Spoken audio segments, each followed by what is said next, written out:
Oke, baik. Mohon maaf ya, tadi sedikit terputus. Kita lanjutkan kembali. Nah, ini strategi pendidikan Islam dalam modernisasi, begitu ya. Jadi, tadi yang pertama kita memotivasi kreativitas anak didik ke arah pengembangan iptek. Kemudian yang kedua, kita mampu mendidik keterampilan memanfaatkan produk iptek bagi kesejahteraan hidup. Jadi, produk-produk ilmu pengetahuan dan teknologi yang sudah ada itu dimanfaatkan begitu ya, dimanfaatkan bagaimana caranya agar mampu mensejahterakan kehidupan masyarakat seperti itu. Dan kemudian yang ketiga, dia mampu dengan cara menciptakan jalinan yang kuat antara ajaran agama dan iptek melalui konsep integrasi ilmu. Nah, ini adalah konsep yang memang digagas dalam perguruan tinggi Islam begitu ya. Jadi integrasi ilmu, dia mengintegrasikan antara Islam dan ilmu pengetahuan seperti yang saya sampaikan tadi sebetulnya ya. Jadi kita tidak mempertentangkan antara Islam dengan ilmu pengetahuan. Ya, sebagai contoh yang dia mudah mungkin kita pahami atau kita lihat itu contohnya ya dalam hal ekonomi begitu ya. Dalam hal ekonomi dulu mungkin bank itu ya seperti itu sistemnya begitulah, kita tahu banyak begitu ya, banyak studi Islam, studi dalam Islam yang mengatakan bahwasanya bank itu banyak ribanya begitu. Maka akhirnya para ilmuwan Islam begitu ya, ilmuwan itu pada masa-masa ini kemudian mereka mampu mencetuskan yang namanya ekonomi syariah seperti itu contohnya. Itu adalah contoh yang memang sudah terrealisasi. Tapi nanti ke depan masih banyak begitu ya bidang garapan yang bisa teman-teman realisasikan seperti itu. Jadi itulah kenapa teman-teman kita senantiasa memikirkan inovasi dan solusi bagi kendala-kendala yang sekarang ada dalam pendidikan Islam seperti itu. Kemudian yang terakhir adalah dia menanamkan sikap dan wawasan yang luas terhadap kehidupan masa depan umat manusia melalui kemampuan menginterpretasikan ajaran agama secara kontekstual. Nah, itu jadi interpretasi ajaran agama secara kontekstual. Itu difungsikan untuk apa? Untuk kehidupan dan masa depan umat manusia. Ya, tadi seperti yang saya sampaikan sudah di depan, untuk meningkatkan taraf hidup masyarakat, untuk menyejahterakan masyarakat, untuk meningkatkan kualitas hidup masyarakat seperti itu ya. Bukan hanya dalam hal ekonomi saja, meskipun memang karena sekarang yang sedang banyak kesulitan itu adalah dalam bidang ekonomi, maka kita banyak berfokus pada bidang ekonomi. Tapi kemudian juga dalam bidang sikap, perilaku, adab itu juga merupakan salah satu sorotan yang penting juga begitu ya. Di sini ada beberapa dasar yang menguatkan kita untuk senantiasa semangat begitu ya dalam mengembangkan pendidikan Islam. Itu dari Abu Musa radhiyallahu an, bahwa Nabi Shallallahu alaihi wasallam bersabda, perumpamaan petunjuk dan ilmu pengetahuan yang Allah mengutus aku untuk menyampaikannya, ya, yang Allah mengutus Rasulullah untuk menyampaikannya pada kita begitu ya. Itu ibarat hujan lebat yang jatuh ke bumi begitu. Nah, hujan ya, kita bayangkan hujan itu kalau lebat seberapa gitu ya, maka jadi sederas itulah sebenarnya petunjuk dan ilmu pengetahuan yang Allah berikan kepada manusia begitu, sehingga sebenarnya nggak henti-hentinya gitu ya. Kalau manusia itu terus berpikir, maka akan sangat banyak petunjuk dan sangat banyak ilmu pengetahuan yang mampu dimanfaatkan oleh manusia untuk menjadi solusi dalam kehidupan seperti itu. Kemudian juga Ali bin Abi Thalib, dia mengatakan, ajarilah anak-anak kalian ilmu pengetahuan tidak seperti yang pernah kalian sendiri diajarkan. Oleh karena apa? Karena mereka diciptakan untuk generasi zaman yang berlainan dengan generasi zaman kalian.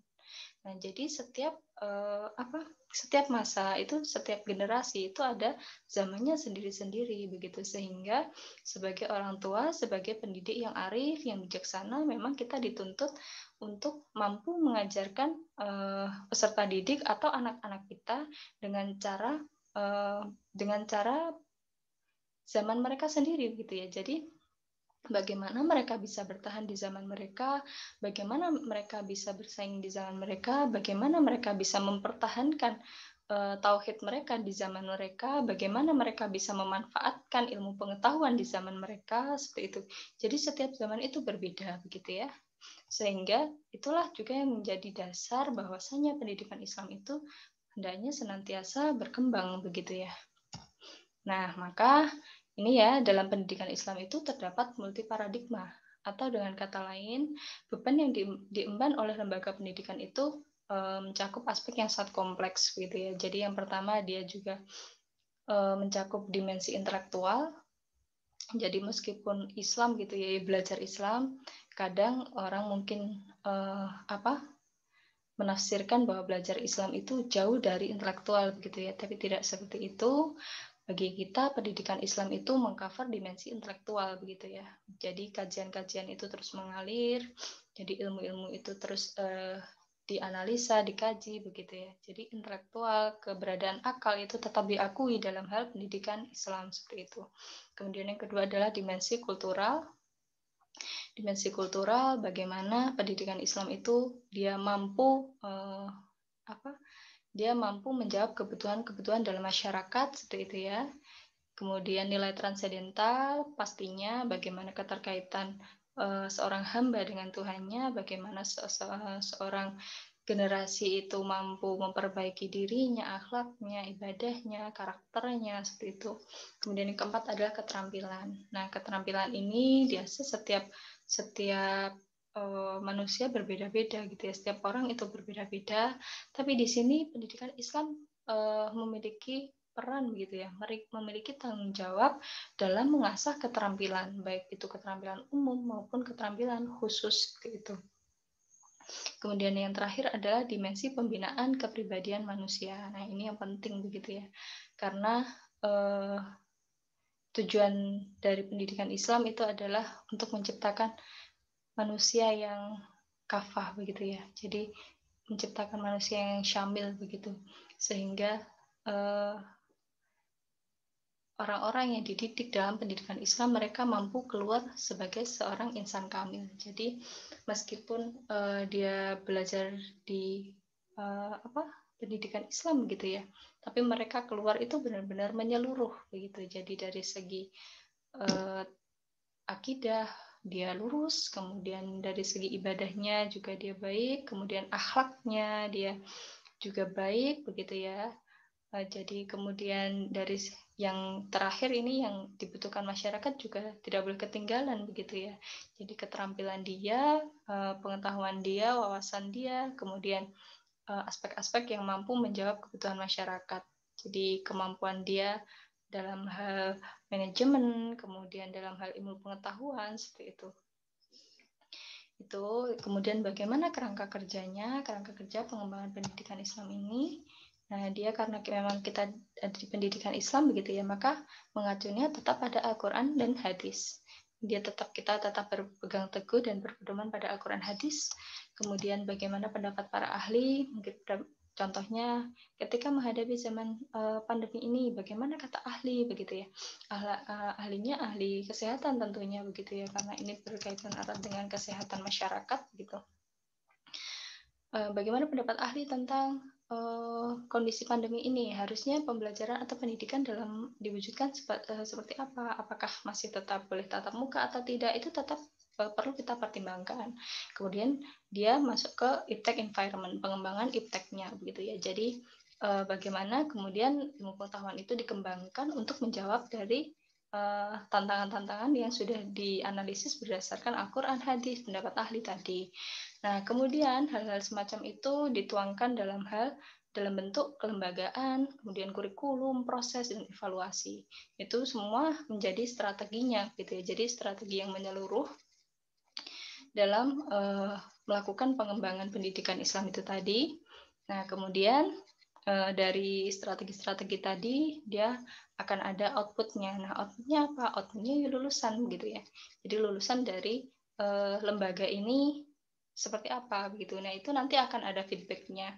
Feedbacknya kita evaluasi lulusannya dari masyarakat gimana yang tanggapannya begitu ya. Kemudian di evaluasi dari kualitasnya seperti apa. Nah, itu nanti kemudian dijadikan bahan dalam hal perencanaan begitu. Kira-kira apa yang kurang bisa ditambahkan seperti itu. Nah, itu nanti bisa menentukan bagaimana inputnya selanjutnya gitu ya. Itu kemudian yang terakhir, nah kita tuangkan strategi pengembangan pendidikan Islam ini secara kelembagaan meliputi apa saja gitu ya. Jadi strateginya saya paparkan ada 6, tapi tidak menutup kemungkinan bahwasanya strateginya itu lebih luas gitu ya. Jadi teman-teman bisa menggali sendiri, bisa mengeksplor sendiri lagi nanti. Yang pertama dia adalah peningkatan layanan pendidikan. Jadi pelayanan pendidikan di lembaga pendidikan Islam harus senantiasa ditingkatkan. Itu adalah untuk semakin menarik gitu ya, menarik masyarakat dan membuat masyarakat itu memang benar-benar percaya begitu ya, percaya bahwasanya memang oh ini loh implementasi dari kepribadian Islam begitu. Di lembaga bisa menciptakan layanan prima. Layanan prima berarti memang pendidikan itu, lembaga itu bisa menciptakan sebuah konsep pelayanan yang membuat pengguna atau peserta didik atau masyarakat begitu ya, itu merasa nyaman begitu ya, nyaman dengan lembaga tersebut begitu. Kemudian dia juga berkonsentrasi pada kondisi peserta didik. Maka pendidikan nggak ini ya, apa, kalau dulu mungkin guru itu selalu benar kayak gitu. Tapi di sini sekarang kita harus menyadari bahwasanya pendidik pun itu juga tetap belajar begitu ya, dan peserta didik bisa jadi mereka punya kelebihan juga begitu kan, sehingga harus ada titik temu antara keduanya, dan harus ada ini apa namanya sikap pengambilan sikap yang tepat kepada para peserta didik seperti itu. Dia jadi berkonsentrasi pada kondisi peserta didik dan kualitasnya. Kemudian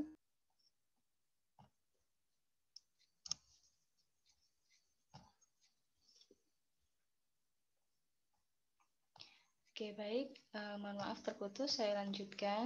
Jadi dia bisa dan meningkatkan pelayanan pendidikan juga mampu dilakukan dengan mencegah adanya angka putus sekolah begitu ya. Jadi kepedulian dari lembaga terhadap peserta didik itu ada, terasa begitu. Kemudian yang kedua, perluasan dan pemerataan kesempatan pendidikan. Nah, kalau dari pemerintah sudah memprogramkan wajar dikda 9 tahun begitu ya, maka lembaga pendidikan juga hendaknya mendukung begitu ya. Apalagi pendidikan Islam begitu kan, yang memang jiwanya itu adalah tidak hanya berbasis pada profit atau benefit begitu ya, tapi juga kepedulian terhadap pendidikan begitu. Maka lembaga juga hendaknya punya strategi atau cara-cara bagaimana agar mungkin peserta didik yang mereka kurang mampu itu mereka tetap bisa melanjutkan sekolah dengan di cover oleh strategi yang ada dalam lembaga. Misal contohnya ada subsidi silang contoh, kemudian mungkin ada program orang tua asuh dan sebagainya begitu ya. Kemudian yang ketiga adalah peningkatan mutu dan relevansi. Nah, peningkatan mutu dan relevansi ini meliputi kurikulum, tenaga pendidik dan kependidikan, kemudian sarana prasarana, kemudian kepemimpinan pendidikan begitu ya. Jadi dari beberapa aspek ini hendaknya betul-betul diperhatikan begitu ya, bagaimana dia mengkreasikan kurikulum yang tepat, yang bermutu untuk pendidikan Islam itu seperti apa. Kemudian bagaimana caranya sekolah bisa membentuk budaya atau kultur tenaga pendidik dan kependidikan yang memang sesuai dengan prinsip pendidikan Islam itu bagaimana. Kemudian bagaimana meningkatkan sarana prasarana, bagaimana strateginya, bagaimana caranya. Kemudian juga kepemimpinan dalam hal pendidikan begitu ya. Kemudian selanjutnya adalah pengembangan kualitas lulusan. Pengembangan kualitas lulusan, dia kurikulum yang disusun mengarahkan kompetensi lulusan mampu memenuhi kebutuhan masyarakat melalui pengembangan kompetensi inti dan kompetensi pendukung yang relevan begitu. Jadi sekolah juga mampu berfokus pada prestasi peserta didik begitu ya.